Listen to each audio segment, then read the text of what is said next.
This press conference and award ceremony was recorded January 29, 2021 during the Human Trafficking Research Consortium, a 13th Annual Human Trafficking Awareness Day event. This press conference and awards presentation recognizes local and global leaders in human trafficking. Good morning, everyone. Welcome to Downtown UCF. This is a really inspiring event that we've been able to partner with Tomas and Jan from United Abolitionists and Paving the Way. Also, Valencia, Downtown Valencia has been gracious enough to offer these facilities. While this is a UCF CPNM partnership with Tomas on the research side, UCF actually, or not UCF, but Valencia College downtown actually sponsored the spaces that we're in today. So we're really, really grateful for everything coming together. This partnership with Paving the Way and United Abolitionists is one that we are very proud of, and we think it has a lot of potential. Real quick about the Center for Public and Nonprofit Management as we start. We do research on all things in the public sector. If you think about the public sector and its critical functions in society, we do research in all those areas, whether it's emergency management, public administration, public policy, research administration, as well as social justice and urban regional planning.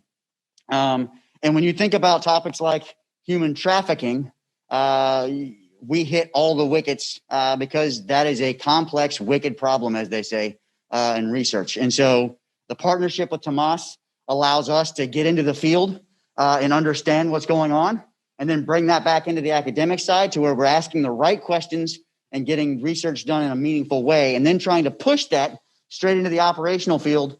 That way, the next questions that come out of the field are the ones we're ready and engaging on. So the virtuous cycle, if you will, on the research fieldwork nexus in this area is so critical. And we're so grateful to have Tomas and Jan as partners. And Tomas is in this community. His network is extensive.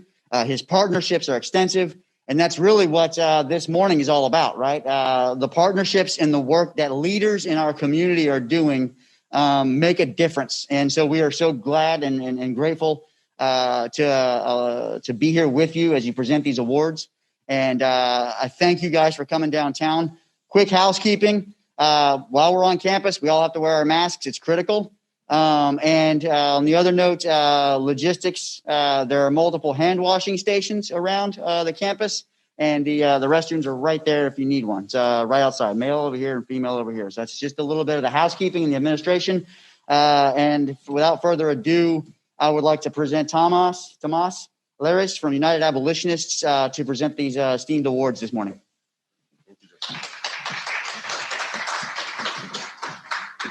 Well, good morning and welcome to the 13th Annual Human Trafficking Awareness. It was one day. This is the first year we go to 2 days.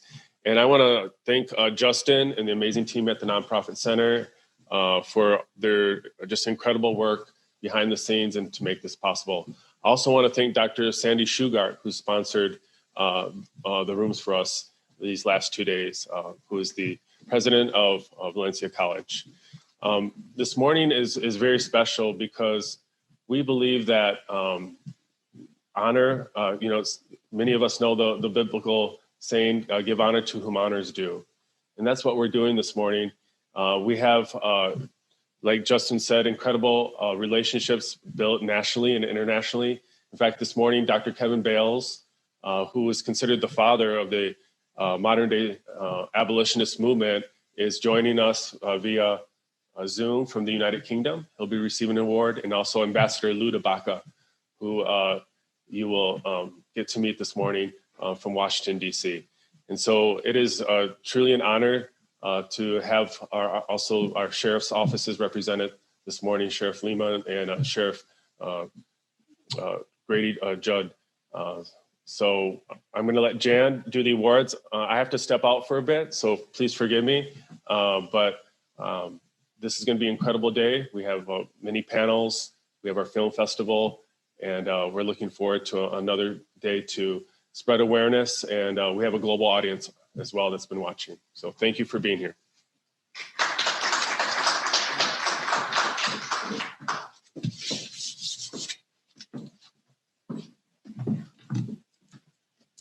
Good morning. It's great to see everyone here today, and to our global audience, welcome. So this morning is super unique in that we've done 2 award ceremonies. We did one Wednesday night where we welcomed and acknowledged several individuals in our community. And then today we get to really expand that for additional people. And so if we can put Ambassador Lou DeBaca up so we can see his face. Hi, good morning, Ambassador. I can see you. So I'm going to talk to the camera, but no, I'm talking to you, okay? Okay. Right. So Ambassador Luis DeBaca is a senior fellow in modern slavery at the Gilder Lehrman Center for the Study of Slavery, Resistance, and Abolition. He's a lecturer in the law school and the School of Architecture, where he teaches on the history of the 13th Amendment and the civil rights enforcement on the impact of forced labor in the built environment, including through supply chains and illicit funding networks. He's coordinated government activities in the global fight against contemporary forms of modern slavery. He's also, as the head of the State Department's Office to Monitor and Combat Trafficking in Persons during the Obama administration. And previously, as a federal prosecutor, he investigated and prosecuted crimes of human trafficking, immigration, hate crimes, money laundering, and official misconduct. As the Civil Rights Division's Involuntary Servitude and Slavery Coordinator, he is developing he helped develop the victim-centered approach to modern-day slavery, which has become the global standard for combating human trafficking. In other governmental roles, he has served as the counsel to the House Committee on the Judiciary and as the director of the Justice Department, Office of Sex Offender Sentencing, Monitoring, Apprehending, Registering, and Tracking. So Scott, look, Ambassador DeBaca, you have got an extraordinary background in this, and you so deserve the award we are giving you today. So Brenda, if you would be so kind and pull that up so I can read the inscription for you. And then we'll for sure want to give you a couple of minutes to share as well. Yay. And thank you, Brenda, who's our lovely Vanna White this morning. Yeah. So Ambassador DeBaca, we're giving you the William Wilberforce Award. As you know, he was one of the founders of this abolitionist movement, and I can't think of a more fitting person to win this award this year. Congratulations.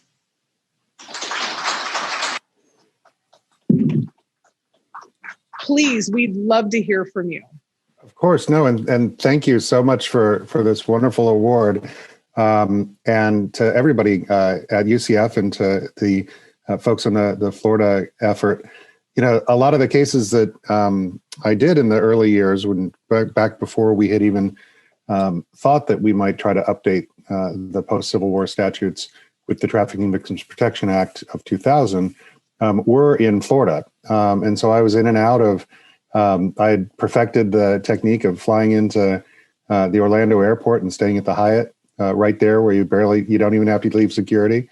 And then getting up the next morning early and driving over to Fort Pierce to be in court. And so Central Florida and all of Florida is near and dear to my heart. Now, those were not easy things to work on. And even though I have fond memories of them, it was memories of being entrusted with the stories and the accounts of folks who had lived through something horrible. And yet 20 years later, we see those people surviving and thriving and doing what they can to build the lives that they wanted in the first place. And I want to, I think, just take 1 second to tell you about somebody who you may not remember from an earlier set of survivors, because it is the end of Human Trafficking Awareness Month. And I think a lot of people sometimes will look at this and say, we don't understand why January is Human Trafficking, Slavery and Trafficking Prevention Month, and why it ends on February 1st as opposed to January 31st. Well, it ends on February 1st per President Obama's declaration, because that's National Freedom Day.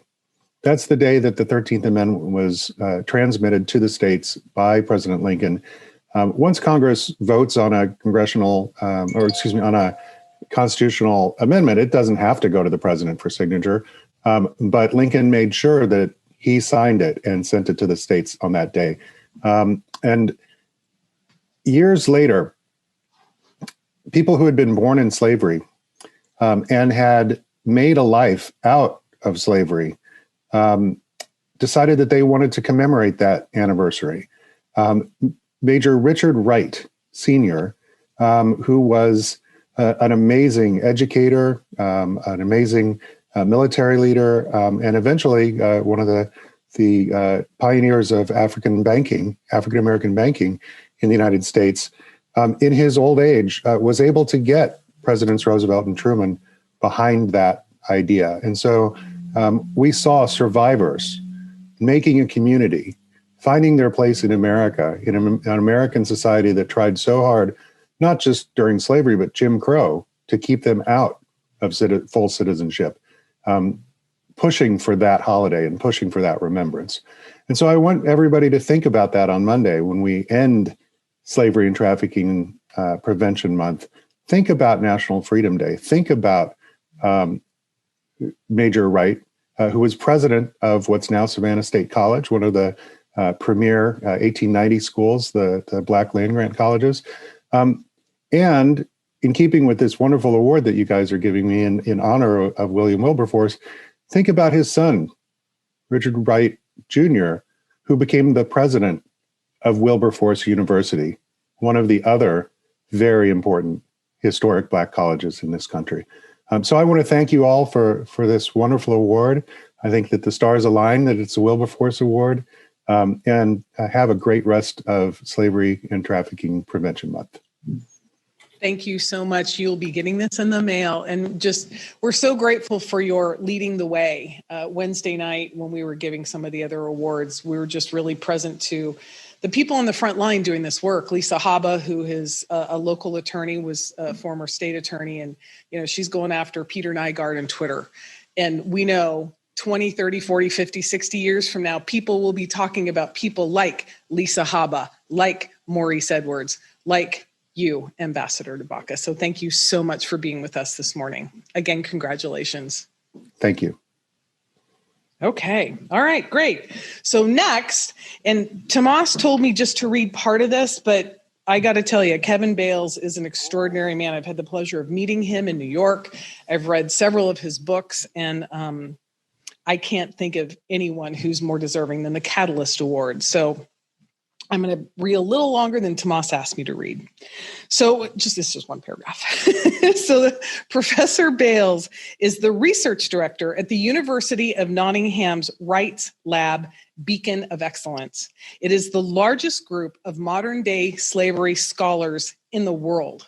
And he's a key figure in the science behind the anti-slavery movement. If you have not gotten his book, Blood and Earth, I highly recommend it because it gives you great insights into how this is happening globally and what we can do to end it. He's also a key figure in equipping policymakers and the data and the toolkits needed to act. He was appointed the companion of the Order of St. Michael and St. George in the Queen's New Year honors of 2017 for his services to the global anti-slavery movement. And in 2018, received the Economic Social Research Council's International Impact Prize in recognition of his unprecedented insights into the prevalence of modern-day slavery around the world. Professor Zoe Trod, director of the Rights Lab, said, "Perhaps more than any other individual in the global anti-slavery movement, Kevin has placed the end of slavery within our grasp, and we're delighted that our colleagues in the United States are recognizing his international contribution." Dr. Kevin Bales, it is our honor and our pleasure to award you the Catalyst Award for 2021 for your incredible work in this area. So I'm going to pretend to hand it off, and we would love to hear some words from you as well, too, please. Thank you ever so much. Can you hear me all right? Yes. Great. Well, I'm honored, and I'm also honored to be a catalyst. I've had a few awards, but I've never had one that actually put me into a state of organic chemistry like this. So I'm enjoying that. I think that's kind of a transcendent moment to become a catalyst. I want to thank you so much, and Tomas, Lares, and others in Central Florida, where I've worked as well with certainly with the abolitionists, and amazing work that's gone on there, and truly educational for me and for others of us who had come over and spent some time there. Plus, I love going to UCF. It's one of my favorite places to visit. I'm looking forward to when we can all travel again, and I can come back there, and it'll be great.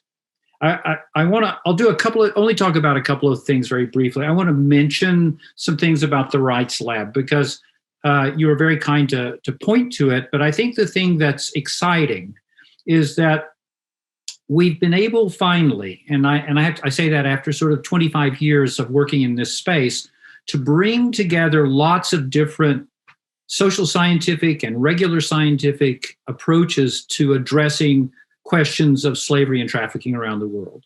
And I'll just mention a couple. We have more than 80 researchers in our lab. One whole team simply works with satellites. We have a large, enormous collection of global Earth observations, which we've been mining to discover how we might discover the actual locations of slave-based industries, gold mining in the Congo, strip cutting of forests in Brazil, illegal fishing camps using child labor in the UNESCO World Heritage Site in Bangladesh called the Sundarbans. An amazing power that we can bring to it. And people are now reaching out to us from governments as well as organizations and saying, oh my gosh, if you can actually work out ways to find these things, then we'd love to work with you, because we want to get this out of our supply chain, we want to get this out of our country, and so forth. And it's also another team which works with the satellite team is working on machine learning. I won't say it artificial intelligence, we're not really there yet, but we've been able to bring machine learning so that the computers actually learn to do the searching and thinking within satellite images. That's one. That's all the way out into outer space. And if I bring it back down for a second, we're also desperately and keenly interested in working with people's minds. We have a large number of survivors of slavery working with us now, survivor scholars. We've helped to provide a launching pad for the Survivor Alliance globally. And we're also thinking very carefully about the psychology and even the brain imaging of people who have been through that kind of trauma. So we're trying to reach all those places where there are unanswered questions. And of course, there are so many unanswered questions. And I'm also so proud to be on the same platform, as it were, with Lou DeBaca, a man for whom I have just enormous respect. And I was thinking, I'm going to now do my little catalyst, crazy thinking job, because, as Zoe Trod says, my main job at the lab is to have funny ideas that we can see if we can develop. But I was thinking last night about Lou, and I was thinking about this award, and I was thinking about where do we go from here? And I was thinking about the enormous and positive changes that have just happened in the United States with the election and the transformation of government. And I was looking back into that last administration and how families on the borders were separated, like families had been on the auction blocks of the Deep South before the Civil War. Families separated, with children put in cages and parents separated and so forth, for the crime of migrating, for the crime of seeking asylum. And I was thinking about incarcerated men in California who had been taken in truckloads by private corporations and put into areas of enormous forest fires in order to protect the citizens of California against their will. Did they really want to do this, or was it because they were incarcerated? And the thing that this all brought me back to, and this is where Lou is the true expert, is those 14 words within the 13th Amendment that says we're not going to have slavery in the United States unless we convict someone of a crime. And I'm wondering if the beginning of this administration should be also the beginning of our movement to amend the amendment and remove those 14 words and just have a simple statement that our country, the United States, does not have slavery. Whether or not someone's convicted of it, if they're locked up, and they can be locked up, but they don't need to be enslaved in that way. And I felt like the things that we saw under the last administration looked so much like old slavery. And it was all using the crowbar of those 14 words to pry open the door to further enslavement. Okay, that's a crazy idea from me. Maybe it's a little much to just jump in first thing and say, let's change the Constitution. But hey, what else have we got to do today, right? I'm so appreciative for this award. I'm so grateful. Thank you ever so much.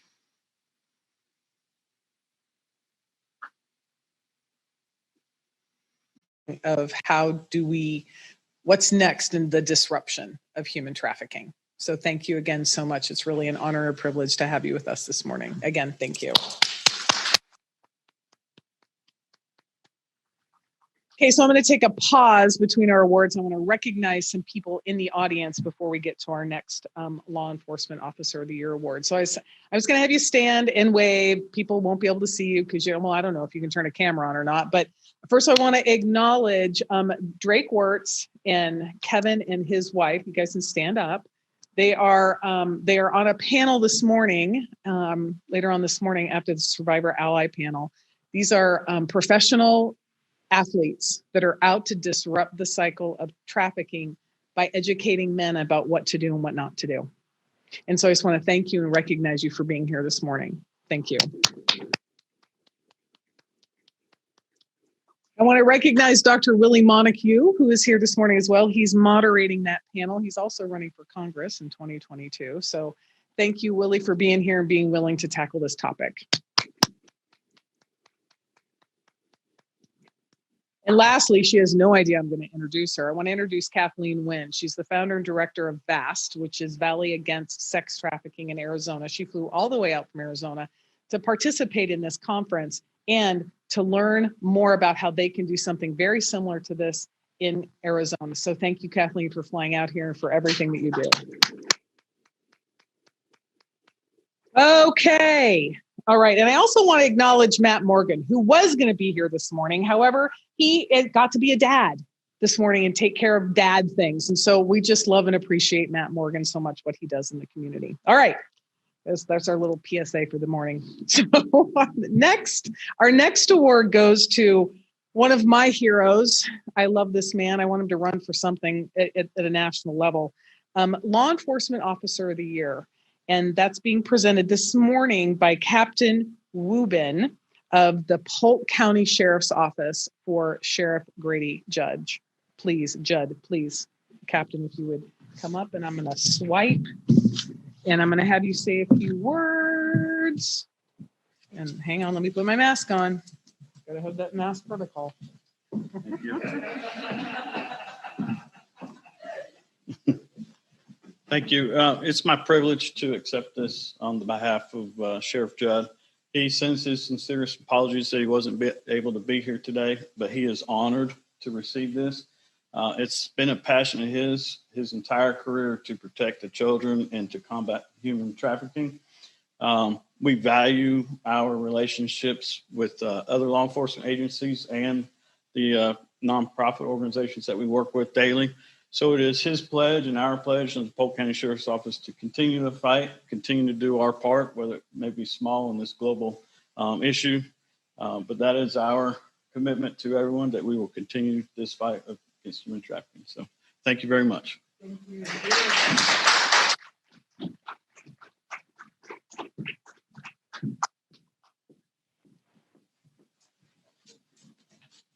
He started the trend. I love that guy. He started the trend. And this guy. One of the ways to disrupt the cycle of trafficking, I think, too, is embarrass the buyers. So, okay, all right, we're swiped. All right. Last but certainly not least for our award this morning, and then we will be bringing up our final speaker this morning. This man is on the cutting edge in Central Florida, and he has had the wherewithal to hire an extraordinary man this is his life's work. I can call this man at 2:00 in the morning. Well, yes, I'm up working, and go, hey, and he's like, what's up? What do you need? So I'm going to introduce Detective Maurice Edwards before he presents this award to our Governmental Leader of the Year, Sheriff Lemma.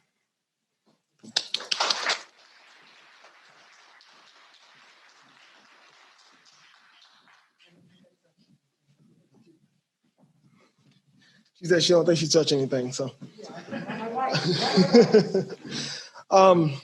Yesterday we had a panel yesterday, and I touched this. Some things touched me yesterday when we were talking. There's a law enforcement panel, and some things came up that made me think. So, as of 2012, we were arresting in Florida. We was arresting children and charging them with prostitution, right? So I want you to get an idea on what this looked like. I touched it yesterday, but I want you to get an idea if you have a child, let's say 12, 13, 14 years old. This 14-year-old child was being raped every single day, right? She was being raped, she was being bought, she was being sold. Various males walking in and out of the hotel room as she had to perform sexual acts each and every day, right? Think about that, okay? Horrific, right? Then law enforcement show up at the door. The great heroes that we are.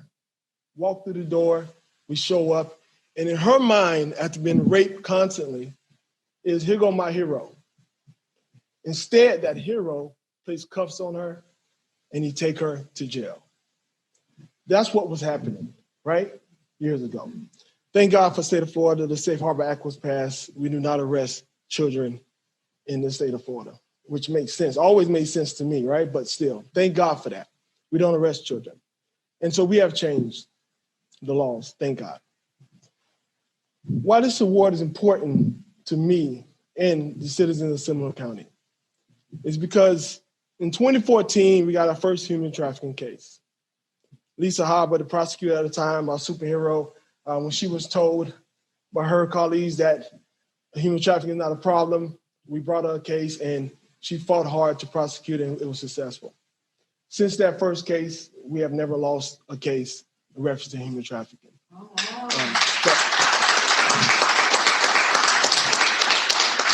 So I don't want to jinx me, but the reason we never lost the case is because we're extremely passionate about fighting and working these cases. It takes a lot of work, a lot of dedication that people have no idea what it takes. And the cases that we present to the prosecutors, we make sure that we try to make sure we have everything that we have in order to prosecute these cases and get these bad guys. So in 2014, we got our first case. And after that, we didn't know what we had, but we know we needed resources from the community. So we reached out and we started, reached out to, at the time, it was, when now it's Central Florida Human Trafficking Task Force. They had something that they was trying to start. And then from there, we branched off. We got Seminole County Human Trafficking Task Force. When I say reach out to the community, because the community helped with resources and things that we need to fight and combat human trafficking. We have the federal side as well, the federal government, and we have all these things in place in order to fight human trafficking. So we have that established, right? So now what we need. I remember, Sheriff, you reached out to me and you wanted to know more about it. And I remember that day very, very, very well, like it was just the other day. And I sat down with you and you looked at me and you said, tell me about human trafficking. I want to know. And we had a very candid, open conversation on what human trafficking looked like and what it is within our county. And you looked at me and you said, okay, whatever you need, let's go forward with this. And to have your support means so much to me because a lot of people don't understand that it's very difficult to have the support, to do a job in any field without the support of your commander-in-chief, right? And so when he looked at me and said, hey, whatever you need, let's go for it. Let's fight, this fight. And with your leadership and morals and everything that you stand for, it's what pushed us to continue on fighting this fight and to not look backwards and to save as many lives as we can save. And that's not, I wake up and yes, I work long hours and so on, but I'm telling you, when you have a leader that supports you, it makes it easy for you to do your job. So I really want y'all to understand that. And then I know that, the county, we got your support. So what I did was I said, well, we need to get the cities involved too. So how do I get the cities involved? Because the first responders are the ones that's out there, right? So how do you get the cities involved? Well, I said, well, my sheriff's involved. Like, he's all in. The big dog is in, so I need you guys to have someone come over. And so that's what we did. So we reached out to the chiefs, to all the chiefs, and they assigned an investigator part of the task force. And so now we have all the municipalities involved to help fight this fight. And, without your leadership, I don't think, we can have this done. So I appreciate you. And there's no one more deserving in this world than you are. Thank you so much. I appreciate you.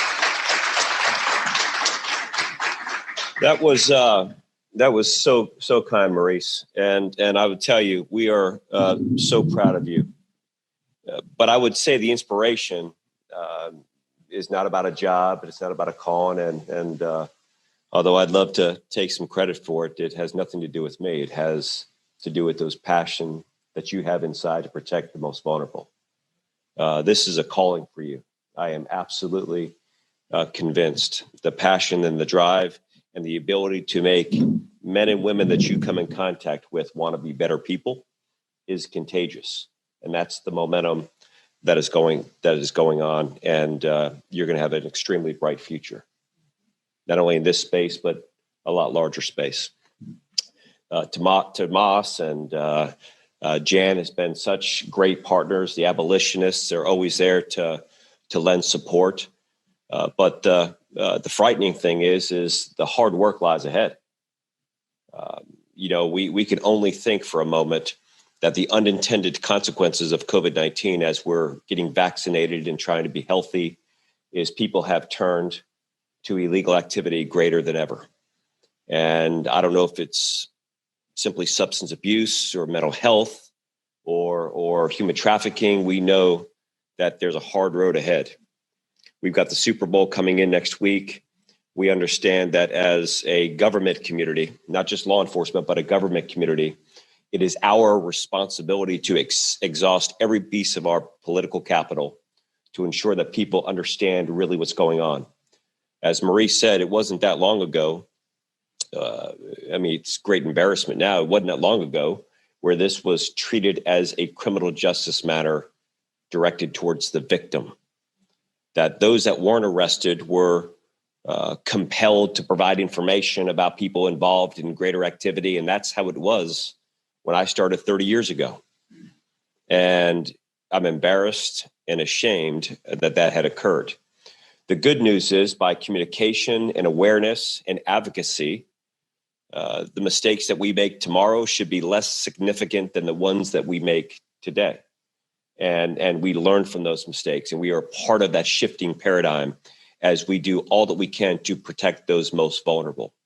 There are still many citizens out there that are not operating in this space. And I know that, everyone who's on this call and in this room, this is what you do.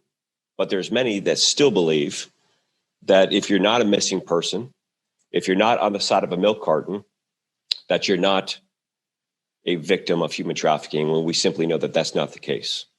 We know some people are going to school and coming home and living what appears on the surface to be a normal life, but yet they're victims every single day. So again, you have my passion and the passion of law enforcement leaders across this country who have now become aware. Congratulations to Sheriff Judd. He's a great ambassador of everything that is good in our community and has been such a leader for sheriffs across the country. But again, we stand committed. I promise you to give every ounce of my effort and to always empower the Maurice Edwards of the world to do good for the people that need our protection and our voice now more than ever. So God bless you. Thank you so much.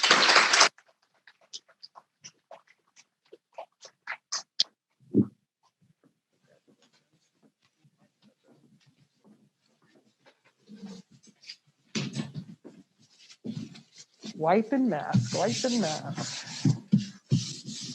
Gotta do what you gotta do. Okay, all right. So, the great news is our law enforcement has become more of a partner than ever before, and we're so grateful for that. And, I love Sheriff Judd, but Sheriff Lemma, you just upped the level. I just so appreciate who you are for our community, not just Seminole County, but it's your leadership, it's Sheriff Judd's leadership that has expanded and risen awareness about what's happening in our community. So we're just internally grateful to you, really. All right, so last but not least, our final speaker this morning is an extraordinary woman. She's become a friend, she's become a sister, she's become a huge advocate for the prevention side, which is what Paving the Way does. And Dr. Krista Lynn is the executive director. No, you're not. Well, you're a doctor to me. Licensed therapist. Well, all right. So she really is this person for me, as far as I'm concerned. And I know for a lot of the survivors that you work for and work with. So Krista Lynn is the executive director of One More Child, an organization that really makes the big difference and is the intercessor for children between 10 and 24 that have been victims of human trafficking. They provide safe haven, they provide food, they provide services. And my favorite thing that they do is the mobile unit. We have partnered with them because when Paving the Way goes into schools, look, I know my lane. I go in and educate. That's what I do. And I'm intuitive enough to see what's happening and go, uh-oh, out of my scope. I need a professional that can actually work with this child. So we've partnered with One More Child. And when we get to go back into schools, they will be with us hand in hand. So when there is a child that does need their assistance, they're going to be right there to provide that service that they need. And we're so grateful for your partnership with us. So last, certainly not least at all, is survivor warrior, leader, woman extraordinaire, Krista Hicks. Yeah, hang on. I got a mask up. Thank you, Jan. And in this work, we all, it's hard, it's stressful, and so to have friends that we work beside, it does, make us sustainable. And thank you. I feel the same about you. When Tomas asked me to give the final closing for law enforcement, I was like, I'll wake up at 3 a.m. to do that. And that's odd because I'm a felon, and I, growing up, I fit the cultural norm that you hear about, that you just hate law enforcement, you distrust them, you see them as the enemy in all ways. And you definitely aren't getting trafficked and coming out and trying to talk to them or tell them what's happening. And, when I get to give an award like this and just think of how far we've come, because a lot of this is cultural norms and thoughts and history that has to be broken down. There's just a long history of survivors of trauma in general, and specifically trafficking, seeing law enforcement as the enemy. And there's a history of law enforcement seeing us as often difficult. At best, sometimes they see us as adults, and before, just a few years ago, as choosing this. And so on both sides, you have these, generations. When I get to sit down with some of my friends from Polk County Sheriff's Office and Seminole Sheriff's Office with Maurice, I get to start talking and just hearing about, the history on this side, and then thinking of the things that my mom taught me growing up that later I learned were so normal for survivors of childhood trauma to learn. And you have this great divide. And so this award to me is monumental because of the hours and hours I've spent with both sides of law enforcement here today being awarded. And I always call Grady Judd my best friend. And then I tell people, and I'm not even kidding, I think I'm his best friend too. And I really think like we just like each other, but we come from the most different background you can possibly imagine. And when I talk to him, when I talk to Maurice, when I talk to everyone from Polk County Sheriff's Office, it's like you can see that I'm learning so much. I know it. And so are they. And it's like we're just growing together. And when I think of what has to happen to really intervene and make a difference, it's the collaboration of organizations like you see her today. That's absolute necessity. Paving the Way, United Abolitionist, many others partner with One More Child has to happen. But without law enforcement, we're at a loss.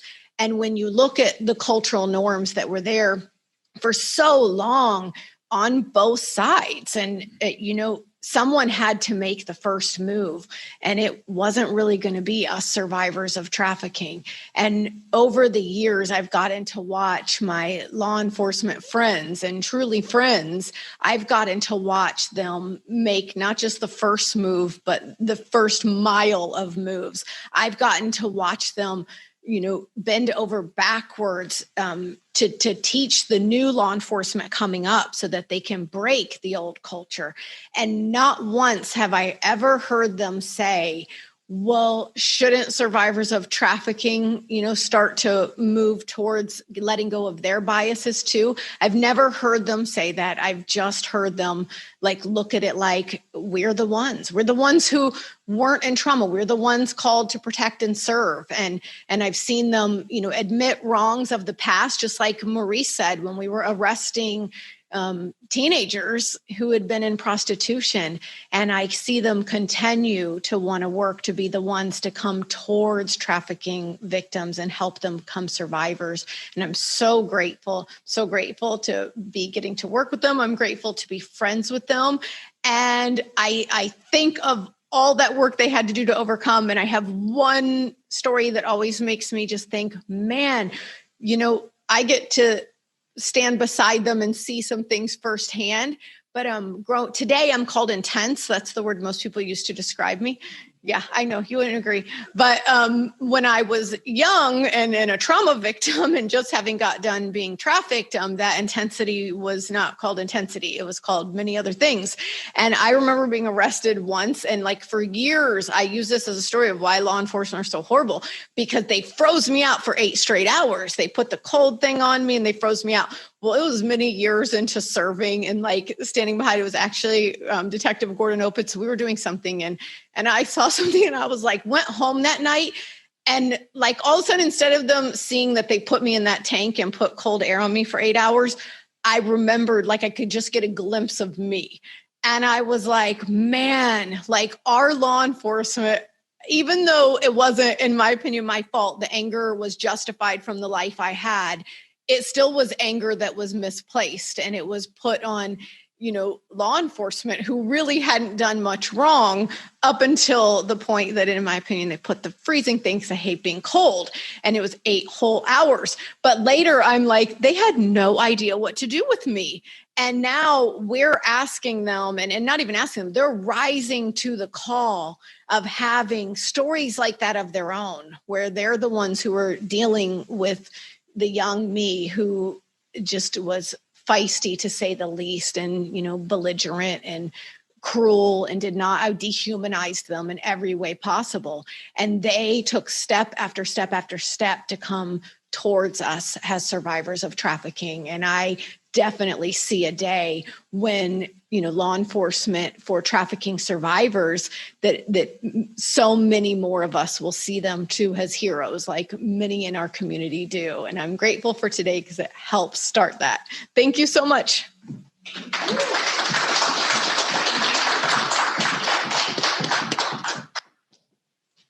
All right, well, that concludes, we are now 4 minutes late into our next panel. So that concludes our announcements this morning. And you can give us about 3 minutes for those of you on air. We're going to have our survivor leaders get ready to give their panel here in just a minute.